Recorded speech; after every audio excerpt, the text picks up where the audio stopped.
Hi, I'm Mike from HomeWatchTools.com. I'm going to walk you through what a real business does day to day, from setup to visits in the field to reports and contracts clients actually trust. The HomeWatch Tools app is built for one thing: helping HomeWatch businesses run consistent professional visits without relying on memory or spreadsheets. This is what you see when you log in for the first time. You're presented with a dashboard, which looks pretty sparse right now, but once we start adding clients, properties, schedules, and visits, it becomes your operating dashboard, as we will see. Before we start, let's make sure we have everything we need to get going. So let's click the My Business section, verify that everything is as it should be.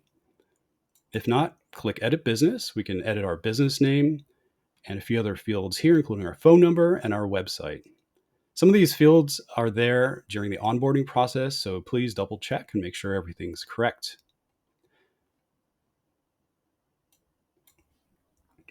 Next, we have the e-signature field. Here, I have already signed my name. This won't be here during the onboarding process, so make sure you go ahead and click Manage. You can sign your name. Click Save Signature.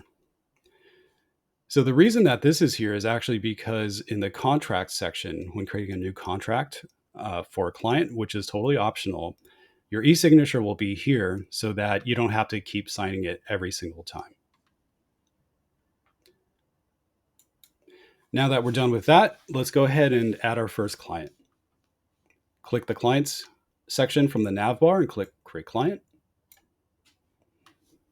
Next, we can upload the client photo. This is great because maybe you took a selfie of the client and you want something to remember them by.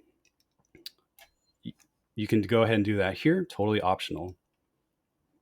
Then we have the client or household name. Now, let's say a client is a husband and wife couple and it's both of their houses. You kind of know them both as the owner of the house. You can go ahead and add that name here or their names. Next, we need the primary contact name. So who's really fielding this, right? Who are you really contacting primarily? So this will be John. Let's add John's email and maybe their spouse.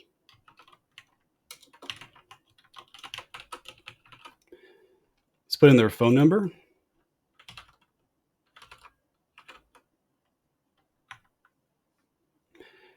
And whether or not they're active.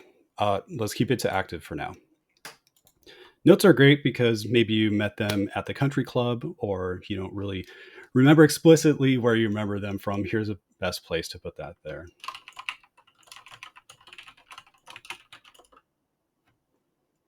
Now we can either add the client or add the client and the property. So let's go ahead and click Add Client and Property, which brings us to our next step. With HomeWatchTools, you can have one client who has many properties. So one client can have as many properties as necessary. So next up, we can go ahead and add the property address.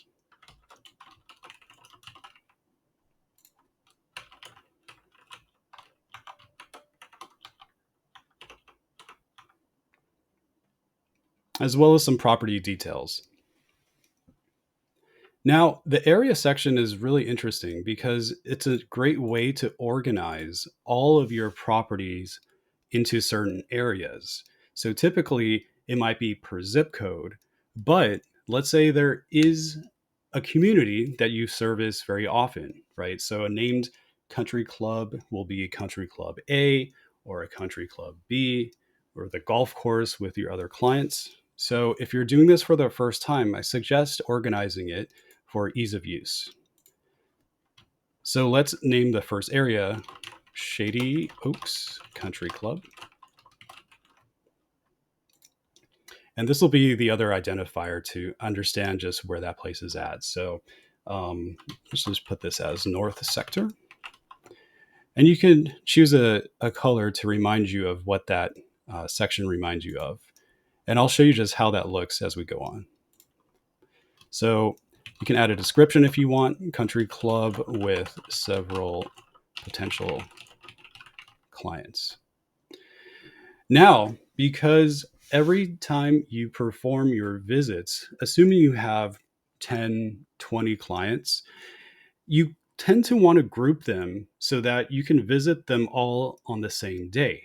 So instead of traveling 10 miles north and then going back south for 40 miles to try to visit everybody in the same day, the goal of this is to make sure now you visit all of the clients, in this case on Monday, that are in the Shady Oaks Country Club region within the North sector. So if you want to do that on Mondays as well as Saturdays, it helps streamline the process immensely, as we will see. So let's click save now that we have this. You don't have to do this every time you create a new client, because now that you created the area, it'll be selectable for any new client who's within that same region. Next, this is the property type, whether or not it's a condo or a house, residential or other. Go ahead and put in the approximate square feet as well. It's optional, but you know what? It helps because maybe you price per square foot. So you want to remind yourself just how big that house is as you're taking notes. Lastly, gate access field, gate codes access to the community. Add that here. And keep it as active. Click Save Property. And congratulations, you have your first property. You have your first client as well. And this is what it looks like once everything is done. You can see here John and Jane's house with their phone number, how many properties are being serviced, and how many reports or schedules are active. We haven't done that yet, so let's get started. Now that you have your first house created, you can go ahead and start creating your first schedule.